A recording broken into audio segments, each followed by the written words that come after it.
Hello welcome back to my channel Hanu speaks. ഞാൻ ഇന്ന് വന്നിട്ടുള്ളത് ഒരു സിമ്പിൾ പുഡിങ്ങിൻ്റെ റെസിപ്പി ആയിട്ടാണ്.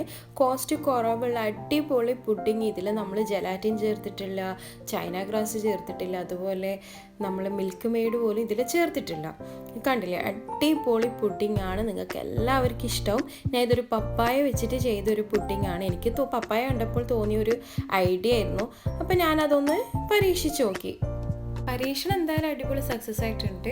ഇവിടെ ഫ്ലോപ്പ് ആയിട്ടില്ല, അടിപൊളി ആയിട്ടുണ്ട്. ഉമ്മാക്കും അതുപോലെ വീട്ടിലെല്ലാവർക്കും ഇഷ്ടപ്പെട്ടിട്ടുണ്ടായിരുന്നു.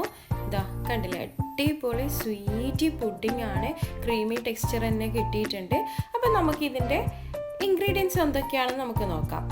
ഇതാ ഇത്രയും ഇൻഗ്രീഡിയൻസ് വെച്ചിട്ടാണ് ഞാൻ പുഡിംഗ് ഉണ്ടാക്കിയിട്ടുള്ളത്. സിമ്പിളാണ്, വീട്ടിലുള്ള ഐറ്റംസ് വെച്ച് ചെയ്യാൻ വേണ്ടി പറ്റുന്ന പുഡിംഗ് തന്നെയാണ്. ആദ്യം തന്നെ 1/2 ലിറ്റർ പാല്, പിന്നെ 1 കപ്പ് പഞ്ചസാര, പിന്നെ പപ്പായ ഇതുപോലെ കട്ട് ചെയ്ത് വെച്ചിട്ടുള്ളത്, പിന്നെ കസ്റ്റേർഡ് പൊടി 2 ടേബിൾ സ്പൂൺ കലക്കിയിട്ട് വെച്ചിട്ടുണ്ട്, 1 ടേബിൾ സ്പൂൺ കോൺഫ്ലവർ കലക്കി വെച്ചിട്ടുണ്ട്, പിന്നെ ഒരു മുട്ട. ഇത്രയും ഐറ്റംസ് വെച്ചിട്ട് എങ്ങനെ ഒരു സിമ്പിൾ പുഡിംഗ് ഉണ്ടാക്കാമെന്ന് നമുക്ക് നോക്കാം. ഇതാദ്യം തന്നെ ഞാൻ ഒരു പാൻ എടുത്തു. അതിലോട്ടേക്ക് അരിഞ്ഞ് മാറ്റി വെച്ചിട്ടുണ്ടായിരുന്ന പപ്പായ, ഞാൻ ഇത്രയും ക്വാണ്ടിറ്റിയാണ് പപ്പായ എടുത്തത്. പിന്നെ അതിലോട്ടേക്ക് 1 കപ്പ് തന്നെ പഞ്ചസാര ചേർത്ത് കൊടുത്തിട്ടുണ്ട്. നമ്മൾ ക്യാരറ്റ് ഹൽവയിൽ ഉണ്ടാക്കുമ്പോൾ ക്യാരറ്റ് ഇതുപോലെ ചെയ്യലില്ലേ, അതുപോലെ നന്നായി വഴറ്റിയെടുക്കണം. പഞ്ചസാര മെൽട്ടായി വരുമ്പോൾ ഇതിൽ നിന്ന് നന്നായിട്ട് ഇങ്ങനെ വെള്ളം വരും. ആ വെള്ളം മൊത്തം നന്നായി വറ്റി ഗോൾഡൻ കളർ ആകുന്നത് വരെ വഴറ്റിയെടുക്കണം. ഇതൊരു തിളയൊക്കെ വന്നിട്ടുണ്ട്, നമുക്ക് ഇളക്കി കൊടുക്കാം. ഇത് ആർക്കും ഉണ്ടാക്കാൻ വേണ്ടി പറ്റുന്ന സിമ്പിൾ പുഡിംഗ് ആണ്, അതുപോലെ കോസ്റ്റും വളരെ കുറവാണ്. ഇതാ ഇതുപോലെ ആയിട്ടുണ്ട്. മിൽക്ക് മെയ്ഡോ ഒന്നും ചേർത്തിട്ടില്ല, അതുപോലെ ചൈന ഗ്രാസോ വലിയ കോസ്റ്റ് ഒന്നും വരുന്നില്ല. ഇതാ വെറ്റി വന്നിട്ടുണ്ട്.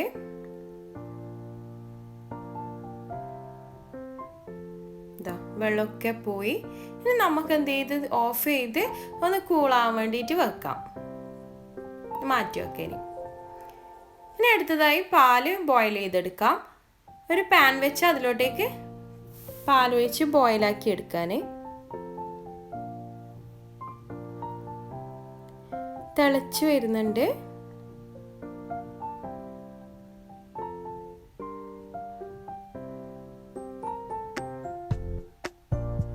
ഇനി ഇതിലോട്ടേക്ക് ആവശ്യമായിട്ടുള്ള പഞ്ചസാര കുറച്ച് അധികം ചേർത്തു, കാരണം നമ്മൾ മിൽക്ക് മെയ്ഡ് ഒന്നും യൂസ് ചെയ്യാണ്ടാണ് പുഡിംഗ് ആക്കുന്നത്. അപ്പോൾ എന്തായാലും കുറച്ചധികം മധുരം വേണ്ടി വരും.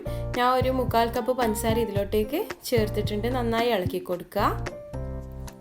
ഇതൊന്ന് ചൂടായി വന്നു കഴിഞ്ഞാൽ ഇതിലോട്ടേക്ക് ഇനി നമുക്ക് കസ്റ്റേർഡ് മിക്സും അതുപോലെ കോൺഫ്ലവർ മിക്സും കൂടി ചേർക്കണം. പിന്നെ മുട്ടയും കൂടി ചേർത്ത് നന്നായി ഇതുപോലെ ഇളക്കി കൊടുക്കുക. എൻ്റെ കയ്യിൽ നിന്ന് ആ മിക്സ് ചെയ്യുന്ന ആ ഒരു വീഡിയോ മിസ്സായിപ്പോയി, അതുകൊണ്ടാണ് ഞാൻ ഇതിൽ ഇൻക്ലൂഡ് ചെയ്യാതിരുന്നത്. നിങ്ങളെല്ലാവരും ഒന്ന് ശ്രദ്ധിക്കുക, സ്കിപ്പ് ചെയ്യാൻ പാടില്ല. ഇതുപോലെ ഇനി മിക്സ് ചെയ്ത് കൈ എടുക്കാതെ മിക്സ് ചെയ്തുകൊണ്ടേ ഇരിക്കുക. ഇതുപോലെ കുക്കായിട്ട് വരണം. കുറച്ചധികം ടൈം കുക്കാണ്, കാരണം നമ്മളൊരു എഗ്ഗ് ചേർത്തതുകൊണ്ട് അതിൻ്റെ ഒരു സ്മെല്ലും അതുപോലെ അത് ബോയിലാണ്ട് ഒരു ടൈം നമ്മൾ കൊടുക്കുക. ഇതുപോലെ തിക്കായി നമുക്ക് കിട്ടണം. നന്നായിട്ട് ഇളക്കി കൊടുക്കുക. അപ്പം നമ്മൾ മിക്സ് റെഡി ആയിട്ടുണ്ട്. ഇനി ഇത് നമുക്ക് ചൂടാറാൻ വേണ്ടി വെക്കാം. ഇനി നെക്സ്റ്റ് സ്റ്റെപ്പ് എന്ന് വിചാരിച്ചു കഴിഞ്ഞാൽ നമ്മൾ നേരത്തെ തയ്യാറാക്കി വെച്ചിട്ടുള്ള ഈ ഒരു പപ്പായ 2 ബോളിലായി മാറ്റി വെക്കുക. ഈ ഒരു ബോളിലുള്ളത് നിങ്ങൾക്ക് ഒന്നിക്കലും മിക്സി ഉപയോഗിച്ചിട്ട് ബ്ലെൻഡ് ചെയ്തെടുക്കാം. ഞാൻ ഒരു ബ്ലെൻഡറാണ് എടുത്തിട്ടുള്ളത്. ഇതുപോലെ ഞാൻ ഒന്ന് ബ്ലെൻഡ് ചെയ്തെടുക്കുന്നുണ്ട്. നിങ്ങൾക്കിത് മിക്സിയിൽ ചെയ്യാവുന്നതാണ്.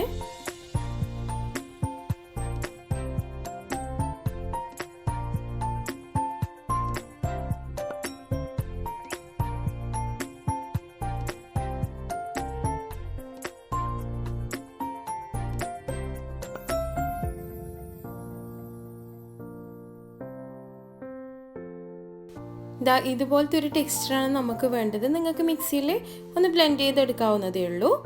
നമുക്ക് പുഡിങ് സെറ്റ് ചെയ്ത് കൊടുക്കാം. ഞാൻ ഈ ഒരു 6 ഗ്ലാസ്സിലാണ് ഞാൻ എൻ്റെ പുഡിങ് സെറ്റ് ചെയ്തെടുക്കുന്നത്. നിങ്ങൾക്കൊരു ബോൾസിലോ അല്ലെങ്കിൽ ഒരു ട്രേയിലോ സെറ്റ് ചെയ്തെടുക്കാവുന്നതാണ്. ആദ്യം തന്നെ ഞാൻ ആ ബ്ലെൻഡ് ചെയ്യാത്ത പപ്പായ ഇതുപോലെ ഓരോ ബോൾസിലോട്ടേക്കും ഫസ്റ്റ് ലെയറായി വെച്ച് കൊടുത്തിട്ടുണ്ട്.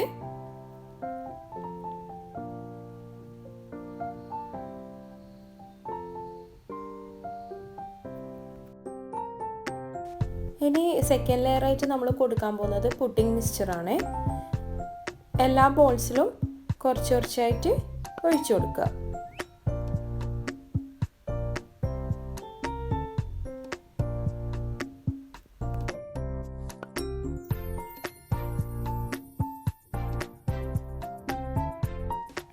ഇനി തേർഡ് ലെയറായിട്ട് നമ്മൾ നേരത്തെ ബ്ലെൻഡ് ചെയ്തിട്ടുള്ള ആ ഒരു മിക്സ്ചർ ചേർത്ത് കൊടുക്കാം.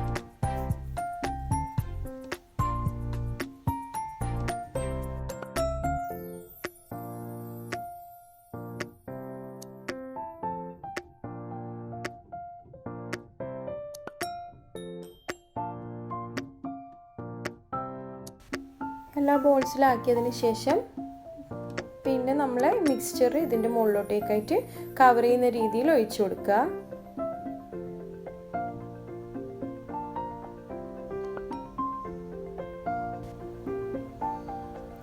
എല്ലാ ബോൾസിലോട്ടേക്ക് ഇതുപോലെ ഒഴിച്ചു കൊടുത്തതിന് ശേഷം നമുക്ക് ഇതൊരു അരമണിക്കൂർ ഫ്രിഡ്ജിൽ സെറ്റ് ചെയ്യാൻ വേണ്ടിയിട്ട് വെക്കണം.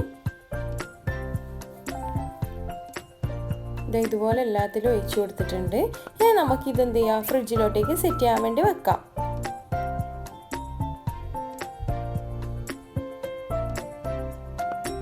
സെറ്റ് ചെയ്തതിന് ശേഷം ഇതാ നമ്മളെ പുഡിങ് സെറ്റ് ആയിട്ടുണ്ട്. ഇനി ഇതിൻ്റെ മുകളിലോട്ടേക്ക് നമ്മൾ നേരത്തെ ബ്ലെൻഡ് ചെയ്ത് മാറ്റി വെച്ചിട്ടുള്ള പപ്പായയുടെ മിക്സ് ഇതിൻ്റെ മുകളിലോട്ടേക്കൊന്ന് വെച്ചു കൊടുക്കാം.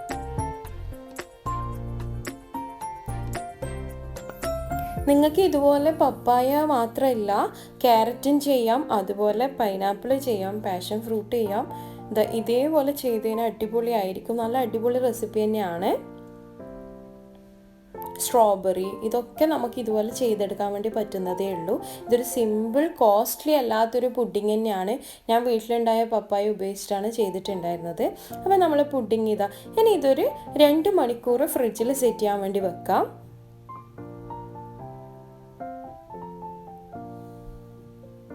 ഇത് നമ്മളെ പുഡിങ് സെറ്റായി വന്നിട്ടുണ്ട്. അടിപൊളി ടേസ്റ്റാണ്. നിങ്ങൾക്ക് എല്ലാവർക്കും ഇഷ്ടമാവും. ഇത് കോസ്റ്റ്ലി അല്ല, അതുപോലെ തന്നെ നമ്മൾ സാധാരണ ഉണ്ടാക്കുന്ന പുഡിങ്ങിൽ നിന്ന് വ്യത്യസ്തമായിട്ടുള്ളൊരു ഐറ്റം തന്നെയാണിത്. വീട്ടിലെല്ലാവർക്കും ഇഷ്ടമായിട്ടുണ്ടായിരുന്നു. എൻ്റെ പരീക്ഷണം എന്തായാലും സക്സസ്ഫുൾ ആയിട്ടുണ്ട്. എൻ്റെ ഈ ഒരു പുഡിംഗ് പരീക്ഷണം എന്തായാലും സക്സസ്ഫുൾ ആയിട്ടുണ്ട്. അടിപൊളി ആയിട്ടുണ്ട്. കാണുമ്പോൾ തന്നെ എനിക്ക് കഴിക്കാൻ നന്നായിട്ട് തോന്നുന്നുണ്ട്. അപ്പോൾ നിങ്ങൾക്ക് എല്ലാവർക്കും ഈ ഒരു പുഡിങ്ങിൻ്റെ റെസിപ്പി ഇഷ്ടപ്പെട്ടെന്ന് വിചാരിക്കുന്നു. ഇനി നമുക്കിതൊന്ന് കഴിച്ചു നോക്കാം. ഇത് നോക്കി അടിപൊളി ക്രീമി ടെക്സ്ചർ തന്നെ എനിക്ക് കിട്ടിയിട്ടുണ്ട്. നല്ല ടേസ്റ്റ് ഉണ്ട്. വായിലിട്ട് അലിഞ്ഞു പോകുന്നതും പിന്നെ അതുപോലെ കുറച്ച് നമുക്ക് കഴിക്കാനും അതിലുണ്ട്. പപ്പായയുടെ ആ ഒരു ടേസ്റ്റും ഫ്ലേവറും ഒക്കെ വന്നിട്ടുണ്ട്. അപ്പോൾ നിങ്ങൾക്ക് എല്ലാവർക്കും ഈ ഒരു റെസിപ്പി ഇഷ്ടപ്പെട്ടെന്ന് ഞാൻ വിചാരിക്കുന്നു. നിങ്ങളെല്ലാവരും എനിക്ക് സപ്പോർട്ട് ചെയ്യണം. വീഡിയോ ഇഷ്ടപ്പെട്ടതിനാൽ ലൈക്ക് ചെയ്യണം. മാക്സിമം സപ്പോർട്ട് ചെയ്താലേ എനിക്ക് മുമ്പോട്ട് പോകാൻ വേണ്ടി പറ്റുള്ളൂ. അപ്പോൾ താങ്ക് യു ഫോർ വാച്ചിങ്.